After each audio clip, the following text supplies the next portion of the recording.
Well, something sad and bizarre has happened in Haiti. At least 50 people, including children, have been killed by a gang on Thursday. And this gang is the Grand Grief Gang. The leader, Luxon Ilan. So before we go further, who is Luxon Ilan? Luxon Ilan, leader of the Grand Grief Gang, has long been involved in activities that threaten the peace, security, and stability of Haiti, as well as the entire region. His gang is the largest and most powerful in the Artibonite department and has been expanding its territorial control, committing human rights abuses and trafficking weapons and ammunition. On February 8, 2023, members of the coalition of Jean Denis Self-Defense Group intercepted a vehicle coming from Port-au-Prince, which was carrying several crates of arms and ammunition destined for the Grand Grief Gang. In April 2024, Grand Grief Gang committed attacks on the judiciary by killing 2 lawyers. Between October 2023 and January 2024, the Grand Grief committed 9 mass kidnappings, including 157 people. The Grand Grief has also committed some of the highest levels of child recruitment in Haiti. Well, the Grand Grief Gang has about 100 members. And by the way, they don't only attack civilians. These gangs have gone to the extent of attacking police officers because on January this year, they attacked a police station near Port Saône, killing 6 police officers. Further, they forced the closure of hospitals serving more than 700,000 people. So this is a gang that is well established. This is a gang that is terrorizing the people of Haiti. And it's textbook of what gangs are doing in Haiti. Just yesterday, they killed 50 people, including children. I mean, there are people who are supporting gangs because I usually read the comments and I find that there are some people who support the gangs and support these gang leaders. But it beats me sometimes to try to reason with these people because honestly, how can you support a particular organization that kills innocent people? I don't know the kind of reasoning we put behind that, regardless of which side of the divide you support, whether you support the East or the West. That one I know people have a conversation about, but we have to have these commonalities that human lives is very precious, that there is no law, there is no authority, there are no frameworks that can cause the mass loss of lives of more than 50 people, including children. So these are the operations that the gangs are taking. And by the way, I did a video about Artibonite region and the Luxon Ilan together with Profane Victor. So both of these two have been sanctioned by the United States. In fact, just the other day, they were sanctioned by the United States. The two, Profane Victor and Luxon Ilan, they were sanctioned with the State Department of Treasury of the United States just last month. And you can go and check one of the videos I've done about Profane Victor, the leader who sort of started this Grand Grief Gang, then left, then became a politician, and then was implicated with this gang and was found to be supporting even rival gangs because they got into an altercation with the Grand Grief Gang, this Profane Victor. Then he went ahead to support other gangs and has been giving even ammunition to other gangs to fight the Grand Grief Gang. So there's a whole video, you can go and check it, of Profane Victor and Luxon Ilan. So what is happening in Haiti right now is textbook of what we have been speaking about here, that there is a need to have a serious intervention in Haiti. And this just underscores the kind of devastation that is continuing in that country. It also underscores the kind of need that countries are supposed to send their forces in Haiti as soon as yesterday to fight these gangs.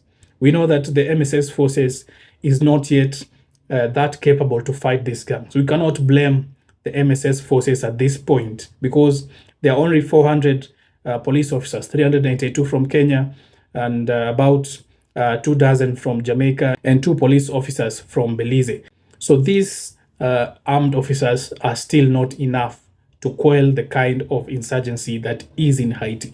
We need thousands and thousands of police officers deployed to assist the Haitian National Police to counter these gangs that are terrorizing and killing the people of Haiti. So, what happened in the Artibonite department of Haiti on Thursday gives the perspective and gives further the need that there should be a lot of resources given to the men in uniform in Haiti, the MSS forces, together with the Haitian National Police, that it also underscores the need for other countries to deploy as soon as possible to Haiti to help quell the insurgencies and remove the guns from these armed, lawless people who are taking the lives of innocent Haitians at the moment.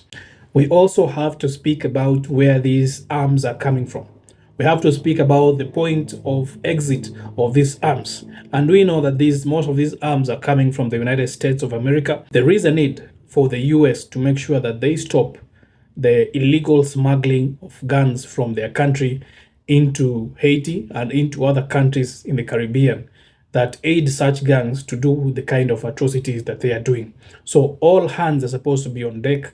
The international community came together to give the MSS forces one whole year again to conduct its operation in Haiti, and that is a good thing. We are still waiting for Kenya, as promised by the president of Kenya, William Ruto, that 300 police officers will deploy in the month of October and November. Then he also came and said another thing, that they will deploy on January, but we are still waiting for 1,000 police officers from Kenya to deploy as soon as possible to Haiti. We are waiting for the funding, very critical, the funding that is supposed to be given to these officers in terms of facilities and in terms of equipment by countries that came forth and say that they will support this mission, the likes of the US and Canada, to hasten this process and make sure that the police officers, the MSS forces in Haiti, are well equipped so that they can be able to deal with these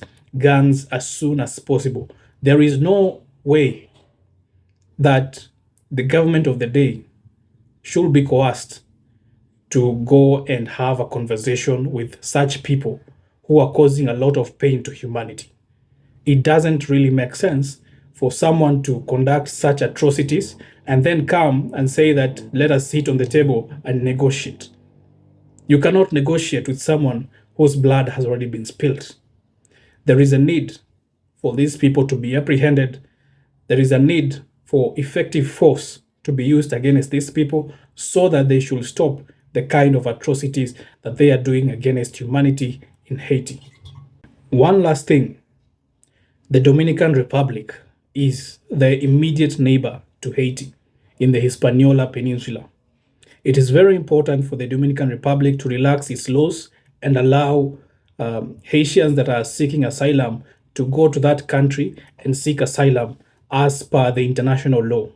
It is very unfortunate that the president of Dominican Republic could subject Haitians that are seeking asylum in their country and make a statement that he is going to deport 10,000 Haitians per week from the country.